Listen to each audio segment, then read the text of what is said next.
જય ધન્વંતરી મિત્રો, આરોગ્ય અંગેનું માર્ગદર્શન આપતી આયુર્વેદ પ્રેમીઓ માટેની આ સ્પેશિયલ ચેનલ કે જેની અંદર વિશેષ જીવન ઉપયોગી અથવા આચરણમાં લાવી શકાય એવા નિયમો અને એનો ઉપયોગ કરીને સ્વાસ્થ્યનો દૃષ્ટિકોણ વધારી શકાય એવા વિડીયો મૂકવા અહીંયા પ્રયાસ કરવામાં આવ્યો છે.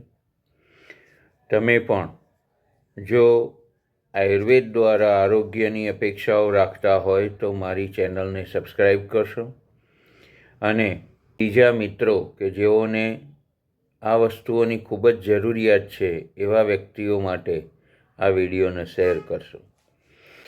આહાર ગ્રહણ આયતનાની એટલે આપણે કેવી રીતે ખોરાક લેવો જોઈએ અને એ અંગે શું શું બાબતો આપણા શાસ્ત્રએ સમજાવી છે એ વિષયની ચર્ચા કરતાં ગયા વિડીયોમાં આપણે રાશિ એટલે કેટલા પ્રમાણમાં જમવું જોઈએ એ વિષય પર જોયું અને આજે દેશ આહાર ગ્રહણ આયતનાનીમાં આપણે પ્રકૃતિ, કરણ, સંયોગ, રાશિ અને દેશ પાંચમો પ્રકાર જોઈ રહ્યા છીએ. ત્યારે એ જેવો દેશ હોય એવો વેશ હોવો જોઈએ અથવા એવું આચરણ હોવું જોઈએ એવું સામાન્ય રીતે કહેવાય છે.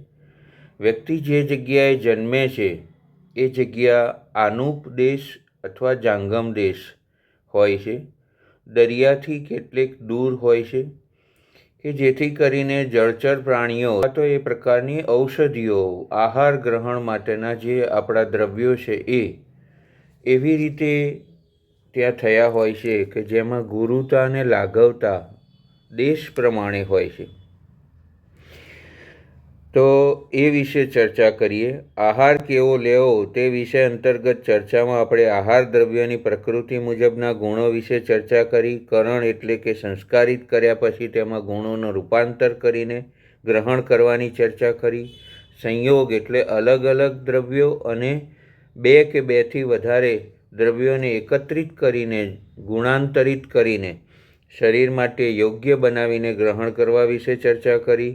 રાશિ એટલે પ્રમાણ વિશે ચર્ચા કરી અને હવે દેશ મુજબ ચર્ચા કરીએ તો આહાર ગ્રહણના આયતનોમાં વ્યક્તિ જે દેશમાં જન્મનું સ્થળ મહત્ત્વનું છે અને જે સ્થળ પર ઉગેલું ધાન્ય એને હિતાહિત ભાવથી ગ્રહણ કરવું યોગ્ય છે એવું સમજાવવા પ્રાધાન્ય આપ્યું છે.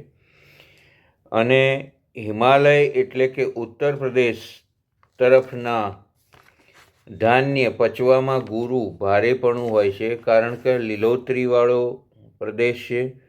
જ્યારે મરુ પ્રદેશ એટલે કે મારવાડમાં ઉત્પન્ન થયેલા દ્રવ્યો સ્વભાવે લઘુ હોય છે. ત્યાંના પ્રાણીઓ અથવા ત્યાંના લોકો પણ વધુ જ પડતા ચંચળતાવાળા અને પેલામાં ઓછી ચંચળતાવાળા હોવાથી પ્રાણીઓના પણ માંસ આદિ એ પ્રકારના હોય છે જેમાં લાઘવતા અને ગુરુતાનો પ્રભાવ હોય છે. તો જાંગલ પ્રદેશ અને આનુ પ્રદેશ જેવા ફેરફાર પણ સમજી શકાય છે. શીતલ પ્રદેશોમાં પ્રાણી વગેરે અને માંસ પણ ગુરુ હોય છે કારણ ગતિવિધિ થોડી ધીમી હોવાથી. જ્યારે ઉષ્ણ પ્રદેશોમાં ગતિવિધિ વધારે હોવાથી ત્યાં હલકા લાઘવ ગુણવાળા દ્રવ્યો તથા માંસ હોય છે જેથી ગ્રહણ કરનારે હિતાહિત મુજબ સામ્યતાના સિદ્ધાંતો મુજબ આહાર ગ્રહણ કરવો જોઈએ અને શરીરને અનુરૂપ બનવું જોઈએ. કારણ કે આપણા શરીરમાં ગુરુતા વધારે છે, સ્થૂળતા વધારે છે, શરીર જરા વધારે પડતું ભારે છે તો આપણે લઘુ આહાર દ્રવ્યોનું ગ્રહણ કરવું જોઈએ.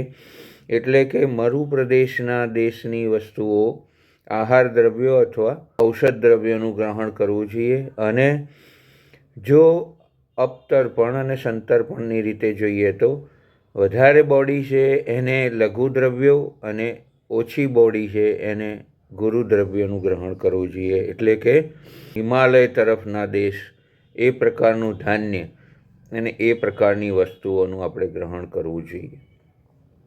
આ રીતે ક્ષતિપૂર્તિ, હ્રાસ અને વૃદ્ધિ આ બાબતોથી જ આપણે સ્વાસ્થ્યનું સંનિયમન કરી શકીએ છીએ, સંતુલન કરી શકીએ છીએ અને શરીરમાં લાઘવતા કે ગુરુતાને લાવી શકીએ છીએ. જે તકલીફ છે એ જ તકલીફનું અનાજ ગ્રહણ કરીશું તો ક્રમે ક્રમે ગુરુતામાં ગુરુતાનો વધારો થશે અને લાઘવતામાં લાઘવતાનો વધારો થશે. માટે સ્વાસ્થ્ય જોખમાશે અને બુદ્ધિમાન વ્યક્તિએ જેવી જરૂરિયાત છે એવી વસ્તુઓને ગ્રહણ કરીને શરીરના સંતુલનમાં સહયોગી બનવું જોઈએ. એ આપણી સમજ શક્તિ અને બુદ્ધિશક્તિની નિશાની છે. મિત્રો, આ દેશ મુજબ આહાર ગ્રહણ કરવા માટેના મુખ્ય વાત આપને સમજાવી છે. ઘણી બધી વસ્તુઓ આપ બુદ્ધિમાન છો, સમજી શકો છો અને મારી આ દિશા સૂચનથી આપ આપના જીવનમાં આચરણમાં ફેરફારો કરીને આરોગ્યનું સંતુલન જાળવવામાં મદદરૂપ થઈ શકશો એવી અપેક્ષા સાથે અહીંયા મારી વાતને વિરામ આપું છું. જય ધન્વંતરી.